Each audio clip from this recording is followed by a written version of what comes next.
একজন বাংলাদেশি ক্রিকেটার এক ওভারে ৫টা ছক্কা মেরেছেন, এটা আমি আর কখনো দেখিনি। আজকে বোধহয় ফার্স্ট দেখলাম যে আকবর আলী, বাংলাদেশ এ দল হংকংয়ের বিপক্ষে আকবর আলী এক ওভারে ৫টা ছক্কা মেরে ৩১ রান নিয়েছেন। কি ছিল এটা ভাই? এই ম্যাচটা দেখে আমি পুরাই অবাক। বাংলাদেশের ব্যাটার হাবিবুর রহমান সোহান, সে ৩৫ বলে ১০০ করেছেন, আকবর আলী ১৩ বলে ৪১ রান করেছেন। ১১ ওভারে বাংলাদেশ ১৭২ রান চেস করে ম্যাচটা জয় করে ফেলেছেন। দুর্দান্ত ছিল ভাই। হাবিবুর রহমান সোহানের কথা তো বলতেই হবে। ১০টা ছক্কা, ৩৫ বলে 100। কোনো বাংলাদেশি প্লেয়ার আছে কি না এটা আমি জানি না। আমি এই ম্যাচটা দেখে আমার যা মনে হচ্ছে যে আগামীর বাংলাদেশ ক্রিকেট টিম অনেক ভয়ানক হবে। এদের খেলা দেখে ভাই, জিসান আলম বলেন, আকবর আলী বলেন, হাবিবুর রহমান সোহান দুর্দান্ত অ্যাটাকিং, কীভাবে পাওয়ার হিটিং করে খেলতে হয়। হংকংয়ের বিপক্ষে হংকংকে পাত্তাই দিল না। মানে জিসান একটু হয়তো ২০ রান করে আউট হয়ে গেছেন, কিন্তু আকবর আলীর শেষ দিকে আইসা ১৩ বলে ৪১, তারপরে আপনার হাবিবুর রহমান সোহান প্রত্যেক ওভারে ১৫-২০ রান করে নিয়েছেন, ম্যাচটা জয় করেছেন বলতে পারেন। হাবিবুর রহমান সোহান একেবারে ম্যাচটা শিওর করে ফেলেছিলেন।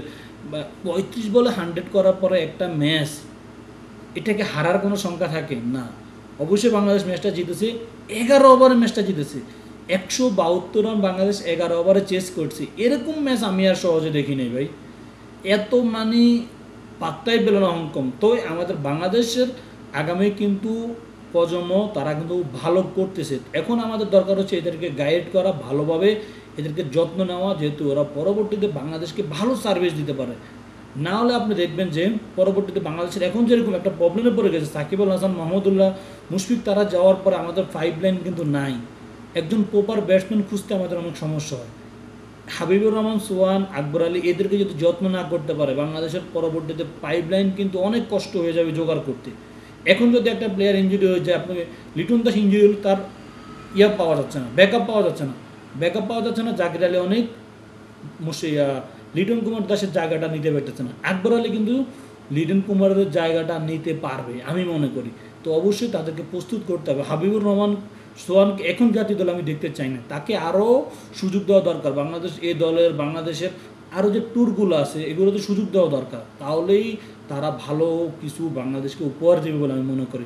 আজকের ম্যাচটা দেখে অ্যাটলিস্ট একটা বার্তাই দিচ্ছে যে বাংলাদেশ সামনের দিকগুলোতে অনেক ভয়ানক ব্যাটিং অ্যাটাক হতে যাচ্ছে। বলারও কিন্তু দুর্দান্ত, রিপন মণ্ডল বলেন, সবাই কিন্তু দুর্দান্ত বলিং করতেছে।